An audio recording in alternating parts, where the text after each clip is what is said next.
जय श्री कृष्णा। राधे राधे। आइए सुनते हैं आज मंगलवार के दिन भगवान राम और उनके परम भक्त श्री हनुमान जी की यह कथा। मर्यादा पुरुषोत्तम भगवान श्री राम के परम भक्त श्री हनुमान जी के बारे में तो सभी जानते हैं। यह भी जानते हैं कि दशरथ नंदन राम हनुमान के हृदय में बसते हैं। लेकिन क्या आपको यह पता है कि एक बार पवन सुत हनुमान श्री राम जी से ही लड़ने पहुंच गए थे। हो सकता है यह सुनकर आपको हैरानी हो, लेकिन यह सत्य है और इस घटना का जिक्र श्री राम कथा में भी सुनने और पढ़ने को मिलता है। लेकिन इससे भी ज़्यादा हैरान करने वाली बात यह है कि पवन सुत जब श्री राम से लड़ने के लिए तैयार हुए तो उन्होंने सौगंध भी मर्यादा पुरुषोत्तम की ही ली। आइए जानते हैं कि ऐसा क्या हुआ था कि श्री राम के परम भक्त पवन सुत को उनसे युद्ध करना पड़ा। कथा मिलती है कि एक बार सुमेरु पर्वत पर सभी संतों की सभा का आयोजन हुआ। कैवर्त देश के राजा सुकंत भी उसी सभा में सभी संतों का आशीर्वाद लेने जा रहे थे। रास्ते में उन्हें देवर्षि नारद मिले। राजा सुकंत ने उन्हें प्रणाम किया। इस पर श्री नारद जी ने उन्हें आशीर्वाद देकर यात्रा का प्रयोजन पूछा। राजा सुकंत ने उन्हें संत सभा के आयोजन की बात बताई। इस पर नारद मुनि ने कहा, अच्छा है, संतों की सभा में जरूर जाना चाहिए। ऐसा कहकर सुकंत को जाने का आदेश दे दिया। सुकंत जैसे ही सभा में जाने के लिए प्रस्थान करने लगे, वैसे ही नारद जी ने उन्हें आवाज दी। इसके बाद कहा कि जिस सभा में जा रहे हो उसमें सभी को प्रणाम करना, लेकिन ऋषि विश्वामित्र का अभिवादन बिल्कुल भी मत करना। इस पर सुकंत ने पूछा कि यह तो उचित नहीं है। तब श्री नारद जी ने कहा कि तुम भी राजा हो, वह भी पहले राजा ही थे, अब संत हो गए हैं, मत करना प्रणाम। राजा सुकंत ने कहा, ठीक है, वैसा ही करूँगा। सभा के समाप्त होते ही विश्वामित्र जी श्री राम से मिलने पहुँचे। वहाँ पहुँचकर उन्होंने बताया कि उनका अपमान हुआ है। वह इसे भूल भी जाते, लेकिन यह तो संत परंपरा का अपमान है। राम जी ने पूछा, गुरु जी क्या हुआ? तब विश्वामित्र जी ने कहा कि मेरा अपमान हुआ है। राम जी ने पूछा, किसने किया? तब विश्वामित्र जी ने कहा कि जानकर क्या करोगे? इस पर श्री राम जी ने कहा कि गुरु जी, आपके चरणों की सौगंध लेकर प्रतिज्ञा करता हूँ, जो सिर आपके चरणों में नहीं झुका है उसे काट दिया जाएगा। कल सुबह मैं उसका वध कर दूंगा। श्री राम की इस सौगंध का जैसे ही राजा सुकंत को पता चला, वह नारद मुनि को ढूंढने लगे।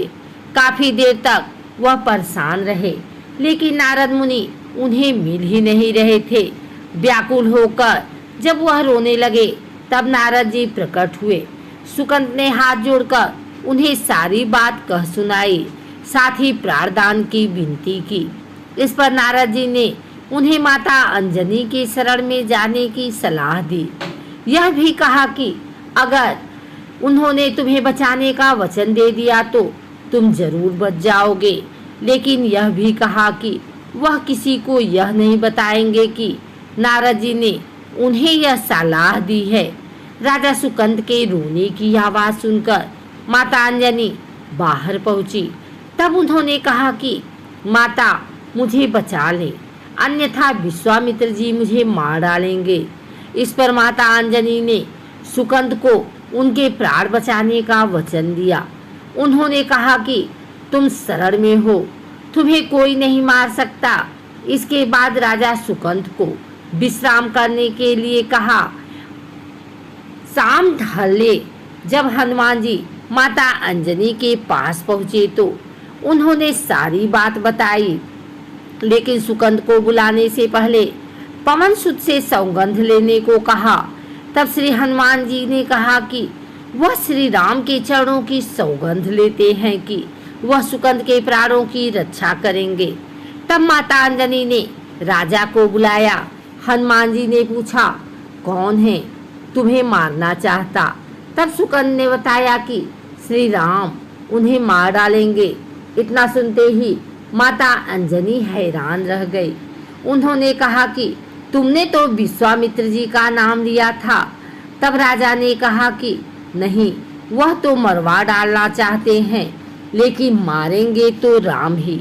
हनुमान जी ने राजा सुकंद को उनकी राजधानी में छोड़ा और श्री राम के दरबार में पहुँचे।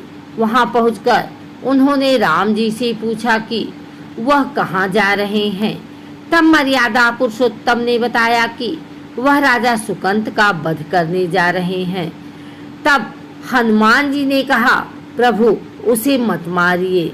राम जी ने कहा कि वह तो अपने गुरु की सौगंध ले चुके हैं, अब पीछे नहीं हट सकते। हनुमान जी ने कहा, प्रभु मैंने उसके प्राणों की रक्षा के लिए अपने इष्ट देव यानी कि आपकी सौगंध लिया हूँ।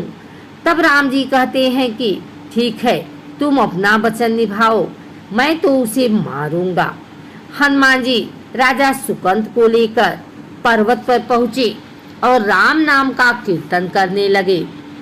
उधर राम जी राजा सुकंद को मारने के लिए उनकी राजधानी पहुँचे, लेकिन वह नहीं मिले तो वह उन्हें ढूंढते हुए पर्वत पर पहुँचे। वहाँ हनुमान राम मंत्र का जाप कर रहे थे। राम जी को देखते ही सुकंद डर गए। उन्होंने कहा कि अब तो राम जी उसे मार ही डालेंगे।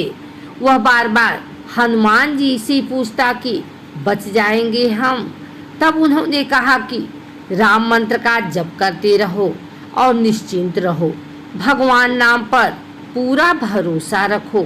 लेकिन वह काफी डरे हुए थे, तो हनुमान जी ने सुकंद को राम नाम मंत्र के घेरे में बिठा दिया। इसके बाद राम नाम जपने लगे। राम जी ने राजा सुकंद को देखकर जब बाण चलाना शुरू किया तो वह राम नाम के मंत्र के आगे विफल हो जाते। राम जी हताश हो गए कि क्या करें। यह दृश्य देखकर श्री लक्ष्मण जी को लगा कि हनुमान जी भगवान राम को परेशान कर रहे हैं, तो उन्होंने स्वयं ही हनुमान जी पर बाण चला दिया। लेकिन यह क्या, उस बाण से पवन सूत के बजाय श्री राम मूर्छित हो गए। यह देखते ही लक्ष्मण जी दौड़ पड़े और देखते हैं कि बाण तो हनुमान जी पर चलाया था, लेकिन मूर्छित राम जी कैसे हो गए। तब उन्होंने देखा कि पवन सूत के हृदय में तो श्री राम बसते हैं। राम जी जैसे ही होश में आए वह हनुमान जी की ओर दौड़े। उन्होंने देखा कि उनकी छाती से रक्त बह रहा है। वह हनुमान जी का दर्द देख नहीं पा रहे थे। वह बार बार उनकी छाती पर हाथ रखते और आंखें बंद कर लेते। पवन सूत को होश आया तो उन्होंने देखा कि राम जी आंखें बंद करके हनुमान जी के छाती पर बार बार हाथ रखते हैं, फिर हनुमान जी के सिर पर हाथ फेरते हैं। तब पवन सूत ने सुकंद को पीछे से निकाला और उसे अपनी गोद में बिठा लिया। तभी राम ने फिर से हनुमान जी के माथे पर हाथ फेरा, लेकिन इस बार वहाँ पवन सूत की जगह राजा सुकंद थे। राम जी मुस्कुराए और हनुमान जी बोल उठे कि नाथ, अब तो आपने इनके सिर पर हाथ रख दिया है, अब तो सब कुछ आपके हाथ में है। इसकी मृत्यु भी और जीवन भी आप ही सुकंद के जीवन की रक्षा करें। राम जी ने हनुमान जी से कहा कि जिसे तुम अपनी गोद में बिठा लो उसके सिर पर तो मुझे हाथ रखना ही पड़ेगा, लेकिन गुरु जी को क्या जवाब देंगे। तभी हनुमान जी को विश्वामित्र जी सामने से आते दिखाई पड़े। उन्होंने राजा सुकंद से कहा कि जाओ, तब प्रणाम नहीं किया तो क्या हुआ, अब कर लो। राजा ने दौड़कर विश्वामित्र जी का अभिवादन किया। वह भी प्रसन्न हो गए और बोले, राम इसे क्षमा कर दो। मैंने इसे क्षमा कर दिया, क्योंकि संत का काम मिटाना नहीं बल्कि सुधारना होता है। यह भी सुधर गया है। उन्होंने सुकंद से पूछा कि संत का सम्मान न करने की सलाह तुम्हें किस कुसंग में मिली। राजा सुकंद विश्वामित्र जी से कुछ कहते कि इससे पहले नारद मुनि प्रकट हो गए। उन्होंने सारी घटना कह सुनाई। तब विश्वामित्र जी ने पूछा कि नारद, तुमने ऐसी सलाह क्यों दी। तब नारद जी ने कहा कि अक्सर ही लोग मुझसे पूछते थे कि राम बड़े या राम का नाम बड़ा, तो मैंने सोचा कि क्यों न कोई लीला हो जाए कि लोग अपने आप ही समझ लें कि भगवान से अधिक भगवान के नाम की महिमा है।